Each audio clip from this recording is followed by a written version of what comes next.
ನಮಸ್ಕಾರ. ಕುರುಕ್ಷೇತ್ರದ ಯುದ್ಧಭೂಮಿಗೆ ಸ್ವಾಗತ. ಯುದ್ಧ ಶುರುವಾಗೋಕೆ ಇನ್ನೇನು ಕ್ಷಣಗಣನೆ. ರಾಜ ದುರ್ಯೋಧನ ತನ್ನ ಗುರು ದ್ರೋಣರ ಹತ್ರ ಹೋಗಿ ಮಾತಾಡೋಕೆ ಶುರು ಮಾಡ್ತಾನೆ. ನೋಡೋಕಿದೇನೋ ಸೇನೆಯ ಲೆಕ್ಕಾಚಾರದ ತರ ಕಾಣಬಹುದು. ಆದ್ರೆ ಅವನ ಪ್ರತಿ ಮಾತಿನಲ್ಲೂ ಭಯ, ರಾಜಕೀಯ ಹಾಗೂ ಎಲ್ಲಿಲ್ಲದ ಅಹಂಕಾರ ಅಡಗಿದೆ. ಭಗವದ್ಗೀತೆಯ ಈ ಆರಂಭದ ಶ್ಲೋಕಗಳು ದುರ್ಯೋಧನನ ಮನಸ್ಸಿನೊಳಗೆ ಒಂದು ಕಿಟಿಕಿಯನ್ನೇ ತೆರೆಯುತ್ತೆ. ಹಾಗಾದ್ರೆ ಬನ್ನಿ, ಅವನ ಮಾತುಗಳ ಹಿಂದಿನ ಗುಟ್ಟೇನು ಅಂತ ನೋಡೋಣ.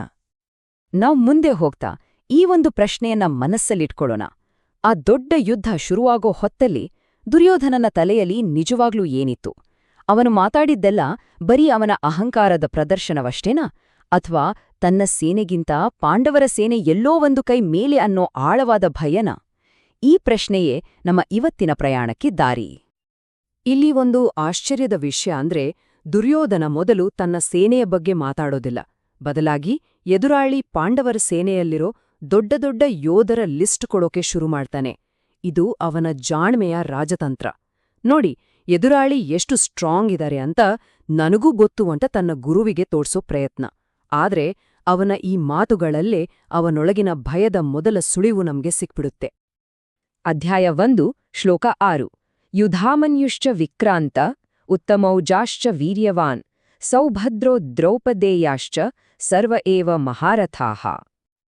ಈ ಶ್ಲೋಕದಲ್ಲಿ ದುರ್ಯೋಧನ ಪರಾಕ್ರಮಿ ಯುಧಾಮನ್ಯು, ತುಂಬಾ ಶಕ್ತಿಶಾಲಿಯಾದ ಉತ್ತಮೌಜ, ಸುಭದ್ರೆಯ ಮಗ, ಎಲ್ಲರಿಗೂ ಗೊತ್ತಿರೋ ಹಾಗೆ ಅಭಿಮನ್ಯು ಮತ್ತೆ ದ್ರೌಪದಿಯ 5 ಜನ ಮಕ್ಕಳ ಹೆಸರನ್ನ ಹೇಳ್ತಾನೆ.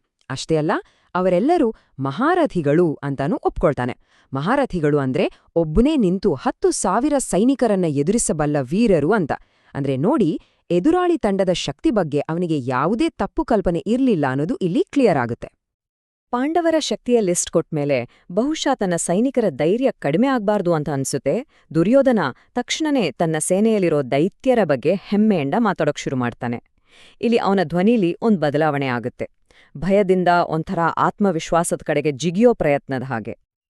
ಅಧ್ಯಾಯ 1, ಶ್ಲೋಕ 7. ಅಸ್ಮಾಕಂ ತು ವಿಶಿಷ್ಟಾ ಯೇ ತಾನ್ನಿಬೋಧ ದ್ವಿಜೋತ್ತಮ ನಾಯಕ ಮಮ ಸೈನ್ಯಸ್ಯ ಸಂಜ್ಞಾರ್ಥಂ ತಾನ್ ಬ್ರವೀಮಿ ತೇ.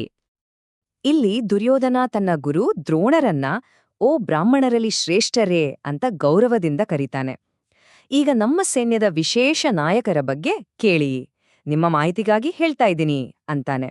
ಇದು ಬರೀ ಮಾಹಿತಿ ಕೊಡೋದಲ್ಲ, ನೋಡಿ ನಮ್ಮ ಕಡೆ ಇರೋ ಶಕ್ತಿಯನ್ನ ಮರಿಬೇಡಿ ಅಂತ ತನ್ನ ಗುರುವಿಗೆ ಪರೋಕ್ಷವಾಗಿ ನೆನಪು ಮಾಡೋ ಒಂದು ಜಾಣ ನಡೆ. ಅಧ್ಯಾಯ 1, ಶ್ಲೋಕ 8. ಭವಾನ್ ಭೀಷ್ಮಶ್ಚ ಕರ್ಣಶ್ಚ ಕೃಪಶ್ಚ ಸಮಿತಿಂಜಯಃ ಅಶ್ವತ್ಥಾಮ ವಿಕರ್ಣಶ್ಚ ಸೌಮದತ್ತಿಸ್ತಥೈವ ಚ. ದುರ್ಯೋಧನ ಹೇಳೋ ಹೆಸರುಗಳನ್ನೊಮ್ಮೆ ನೋಡಿ. ಸ್ವತಃ ದ್ರೋಣಾಚಾರ್ಯರು, ಪಿತಾಮಹ ಭೀಷ್ಮರು, ಕರ್ಣ, ಕೃಪಾಚಾರ್ಯ, ಅಶ್ವತ್ಥಾಮ, ಸೋಮದತ್ತನ ಮಗ ಭೂರಿಶ್ರವ, ಹೀಗೆ ದೊಡ್ಡ ದೊಡ್ಡ ಹೆಸರುಗಳೇ. ಈ ಲಿಸ್ಟಲ್ಲಿ ತನ್ನ ತಮ್ಮ ವಿಕರ್ಣನ ಹೆಸರನ್ನು ಸೇರಿಸ್ತಾನೆ. ಇವರೆಲ್ಲರೂ ಸಮಿತಿಂಜಯಃ ಅಂದ್ರೆ ಯುದ್ಧದಲ್ಲಿ ಯಾವತ್ತೂ ಗೆಲ್ಲುವವರು ಅಂತ ಹೇಳ್ತಾನೆ. ಇದು ಕೇವಲ ದ್ರೋಣರಿಗೆ ಹೇಳಿದ್ದಲ್ಲ, ಬಹುಶಃ ತನಗೆ ತಾನೇ ಧೈರ್ಯ ತುಂಬಿಕೊಳ್ಳೋ ಪ್ರಯತ್ನ ಕೂಡ ಹೌದು. ಅಧ್ಯಾಯ 1, ಶ್ಲೋಕ 9. ಅನ್ಯೇ ಚ ಬಹವಃ ಶೂರ ಮದರ್ಥೇ ತ್ಯಕ್ತ ಜೀವಿತಾಃ ನಾನಾಶಸ್ತ್ರಪ್ರಹರಣಾಃ ಸರ್ವೇ ಯುದ್ಧವಿಶಾರದಾಃ. ಇಲ್ಲಿ ದುರ್ಯೋಧನನ ಆತ್ಮವಿಶ್ವಾಸದ ಮಟ್ಟ ನೋಡಿ, ಅದು ಶಿಖರವನ್ನೇ ಏರುತ್ತೆ. ಅವನ್ ಹೇಳ್ತಾನೆ, ಇವರು ಮಾತ್ರ ಅಲ್ಲ, ನನಗೋಸ್ಕರ ಪ್ರಾಣ ಕೊಡೋಕ್ಕೆ ರೆಡಿಯಾಗಿರೋ ಅದೆಷ್ಟೋ ವೀರರು ಇಲ್ಲಿದ್ದಾರೆ. ಅವರೆಲ್ಲರೂ ಬೇರೆ ಬೇರೆ ತರದ ಶಸ್ತ್ರಾಸ್ತ್ರಗಳಲ್ಲಿ ನುರಿತವರು, ಯುದ್ಧ ಕಲೆಯಲ್ಲಿ ಎಕ್ಸ್ಪರ್ಟ್ಸ್. ಇದು ಬರೀ ನಂಬಿಕೆಯಲ್ಲ, ನನ್ನ ಸೈನ್ಯದ ನಿಷ್ಠೆ ಮತ್ತು ಅವರ ಸಾಮರ್ಥ್ಯವೇ ನನ್ನ ಗೆಲುವಿಗೆ ಗ್ಯಾರಂಟಿ ಅನ್ನೋ ಅವನ ಒಂದು ಅಚಲವಾದ ಭಾವನೆ. ದುರ್ಯೋಧನನ ಈ ಭಾಷಣದ ಕೊನೆಯ ಭಾಗ. ಇಲ್ಲೇ ಅವನು 2 ಸೇನೆಗಳನ್ನ ಹೋಲಿಕೆ ಮಾಡೋದು. ಈ ಹೋಲಿಕೆಯಲ್ಲೇ ಅವನ ನಿಜವಾದ ಮನಸ್ಥಿತಿ, ಅವನ ಮನಸ್ಸಿನ ಆಳದಲ್ಲಿ ಅಡಗಿದ್ದ ಭಯ ಎಲ್ಲವೂ ಹೊರಬಂದ್ಬಿಡುತ್ತೆ. ಮತ್ತು ಈಗ ಅವನ ಮಾತಿನ ಕೊನೆಯ ಹಾಗೂ ಅತ್ಯಂತ ಮುಖ್ಯವಾದ ಶ್ಲೋಕ, ಅಧ್ಯಾಯ 1, ಶ್ಲೋಕ 10.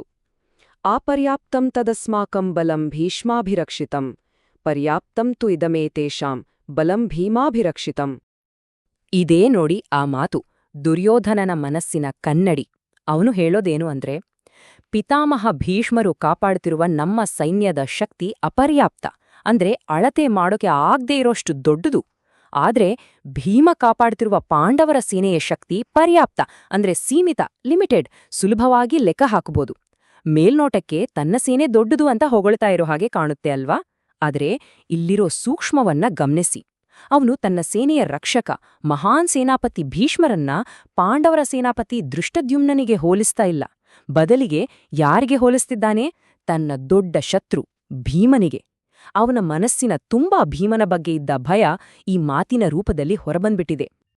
ಹಾಗಾಗಿ ಈ ಶ್ಲೋಕಗಳ ಮೂಲಕ ನಾವು ನೋಡೋದು ಬರೀ ಒಬ್ಬ ಅಹಂಕಾರಿ ರಾಜನನ್ನಲ್ಲ, ಬದಲಿಗೆ ತನ್ನದೇ ಭಯ, ಅಭದ್ರತೆಗಳ ಜೊತೆ ಹೋರಾಡ್ತಾ ಇರೋ ಒಬ್ಬ ಸಂಕೀರ್ಣವಾದ ನಾಯಕನನ್ನ. ಅವನ ಒಂದೊಂದು ಮಾತು ಅವನ ಅಚಲ ವಿಶ್ವಾಸ ಮತ್ತು ಆಳವಾದ ಭಯದ ನಡುವಿನ ಒಂದು ಯುದ್ಧವನ್ನೇ ತೋರಿಸುತ್ತೆ. ಈ ವಿಶ್ಲೇಷಣೆಯ ಕೊನೆಯಲ್ಲಿ ಈ ಪ್ರಶ್ನೆಯ ಬಗ್ಗೆ ಒಮ್ಮೆ ಯೋಚಿಸೋಣ. ಒಬ್ಬ ನಾಯಕನ ವೈಯಕ್ತಿಕ ದ್ವೇಷ, ಅವನ ಅತಿಯಾದ ಆತ್ಮವಿಶ್ವಾಸ, ಅವನ ಯೋಚನಾ ಶಕ್ತಿಯನ್ನೇ ಹೇಗೆ ಕುರುಡಾಗಿಸ್ಬೋದು ಅಲ್ವಾ? ದುರ್ಯೋಧನನ ಕಥೆಯಲ್ಲಿ ಬಹುಶಃ ಇವತ್ತಿನ ಕಾಲಕ್ಕೂ ಕಲಿಬೇಕಾದ ಪಾಠ ಅಡಗಿದೆ. ಈಗ ನಮ್ಮ ಜ್ಞಾನಕೋಶದ ಬಗ್ಗೆ ಒಂದೆರಡು ಮಾತು. ಈ ವಿಶ್ಲೇಷಣೆಯನ್ನ ವೀಕ್ಷಿಸಿದ್ದಕ್ಕಾಗಿ ತುಂಬಾ ಧನ್ಯವಾದಗಳು. ಜ್ಞಾನಕೋಶ ಆಧ್ಯಾತ್ಮಿಕ ಜ್ಞಾನವನ್ನು ಹಂಚಿಕೊಳ್ಳುವ ಒಂದು ಬಹುಭಾಷಾ ಚಾನೆಲ್ ಆಗಿದೆ. ನಾವು ಇಂಗ್ಲಿಷ್, ಹಿಂದಿ, ಮರಾಠಿ, ತಮಿಳು, ಗುಜರಾತಿ ಮತ್ತು ಬಂಗಾಳಿ ಭಾಷೆಗಳಲ್ಲಿ ಜ್ಞಾನವನ್ನ ಹಂಚ್ಕೊಳ್ತೀವಿ. ಹಾಗೇನೆ ಶೀಘ್ರವಲ್ಲೇ ಇನ್ನೂ ಹಲವಾರು ಪ್ರಮುಖ ಭಾಷೆಗಳು ಸೇರಲಿವೆ. ನಮ್ಮ ಗುರಿ ಏನೆಂದ್ರೆ ಸನಾತನ ಧರ್ಮದ ಅಮೂಲ್ಯ ಜ್ಞಾನವನ್ನ ಸರಳವಾಗಿ, ಸ್ಪಷ್ಟವಾಗಿ ಮತ್ತು ಅರ್ಥಪೂರ್ಣವಾಗಿ ತಲುಪಿಸುವುದು. ನಮ್ಮ ಚಾನೆಲ್ನಲ್ಲಿ ಶ್ರೀಮದ್ ಭಾಗವತ, ಭಗವದ್ಗೀತೆ, ಮಹಾಭಾರತ, ಲಲಿತಾ ಸಹಸ್ರನಾಮ, ದೈವತ್ತಿನ್ ಕುರಳ್, ಮಹಾರಾಷ್ಟ್ರ ಮತ್ತು ಬಂಗಾಳದ ಸಂತರ ಕಥೆಗಳು, ಹಾಗೆಯೇ ಆದಿಶಂಕರರ ದಿವ್ಯ ಅವತಾರದ ಕಥೆ, ಈ ರೀತಿ ಹಲವಾರು ವಿಷಯಗಳ ಬಗ್ಗೆ ಪ್ರತಿದಿನ ವಿಶ್ಲೇಷಣೆಗಳನ್ನು ನೋಡಬಹುದು. ನಮ್ಮ ಈ ಪ್ರಯತ್ನ ನಿಮ್ಗೆ ಇಷ್ಟವಾದರೆ ದಯವಿಟ್ಟು ಜ್ಞಾನಕೋಶಕ್ಕೆ ಸಬ್ಸ್ಕ್ರೈಬ್ ಆಗಿ. ಹೀಗೆ ಮಾಡೋದ್ರಿಂದ ನಮ್ಮ ಪ್ರತಿದಿನದ ವಿಡಿಯೋಗಳ ಬಗ್ಗೆ ನಿಮ್ಗೆ ಮಾಹಿತಿ ಸಿಗುತ್ತೆ. ಈ ದೈವಿಕ ಜ್ಞಾನವನ್ನು ಲೈಕ್ ಮಾಡಲು, ಶೇರ್ ಮಾಡಲು ಮತ್ತು ನಿಮ್ಮ ಕುಟುಂಬ, ಸ್ನೇಹಿತರು ಹಾಗೂ ಸಮುದಾಯದವರ ಜೊತೆ ಹಂಚಿಕೊಳ್ಳೋದನ್ನ ಮರಿಬೇಡಿ. ಬನ್ನಿ, ನಾವೆಲ್ಲರೂ ಒಟ್ಟಾಗಿ ಸನಾತನ ಧರ್ಮದ ಜ್ಞಾನದ ಜ್ಯೋತಿಯನ್ನು ಸದಾ ಬೆಳಗುತ್ತಾ ಇರೋಣ. ಧನ್ಯವಾದಗಳು.